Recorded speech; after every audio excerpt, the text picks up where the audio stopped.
გამარჯობა, ჩემთვის ცნობილი ხდება საქართველოდან ძალიან ცუდი ამბები. ისეთ ვითარებაში ჩავარდა თვითონ საზოგადოებრივი ნაწილი, ვინც იყო მზად, რომ თავი გაეწირა, ბოლომდე დამდგარიყო, ებრძოლა რეჟიმთან, ნაცხოვარ სისტემასთან.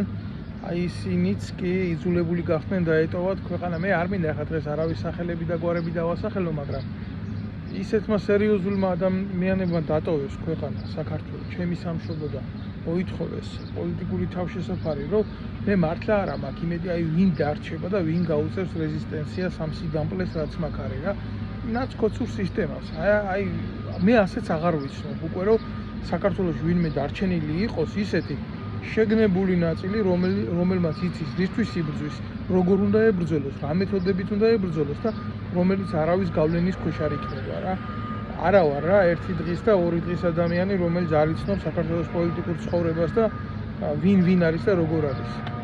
და რო ვაკეთებ ამ განცხადებას, საკმაოდ შეშფოთებული ვარ ამ მოცემულობით, მძიმე პოლიტიკური მოცემულობით, იმიტომ რომ არ ვიცი რა, მაგრამ ეს გააკეთა ქართულმა ოცნებამ სერიოზული ტერორის ქვეშ რა, უბრალოდ ქართულმა ოცნებამ, რომელიც თავიდან ბოლომდე გაჟღენთილია ნაციონალური მოძრაობის პოლიტიკური არსით, პოლიტიკური კადრებით და კომუნისტებს რო ქონდათ თქო, კადრები ქმნიან ყველაფერს, ზუსტად იმ კადრებმა, რომლებიც დანაშაულებრივი სისტემის მთავარი ღერძი იყო, შექმნეს ქართული ოცნების კრიმინალურ პოლიტიკური დაჯგუფება და მაგენი აკეთებენ და აგრძელებენ ნაციონალური მოძრაობის პოლიტიკას, რაც აქამდე აუბედურებდა ქართველებს. აქ არ არის სხვა პოლუსი, ესენი არიან ერთ პოლუსზე. გული მტკივა ამის შესახებ თქვა, დეტალები მე ვიცი რა თქმა უნდა და არ ვიცი. არ ვიცნობ არავის. გულახდი 1-2 ადამიანი ალბათ დარჩენილია, თუ იმათაც არ მოუხდათ ქვეყნის დატოვება და პოლიტიკური თავშესაფრის მოთხოვნა რა.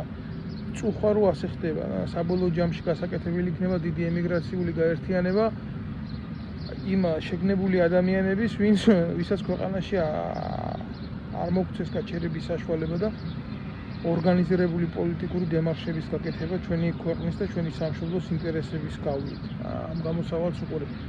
ყველაზე ჯანსაღი ნაწილი დღეს მოსხლულია ქვეყნიდან, დარჩენილია ქვეყანაში პოლიტიკური შესაძლებლობების არ მქონე შევიწროვებული ადამიანები, რომლებსაც აქვთ პატრიოტიზმი, მაგრამ ნულოვანი შესაძლებლობა და გარემო იმისთვის, რომ რამე სერიოზული შექმნა.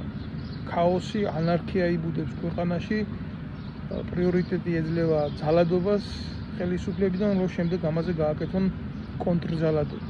ეს არის გარემო და ეს არის პოლიტიკური ვითარება და სოციალური მდგომარეობა ჩვენი ქვეყნის.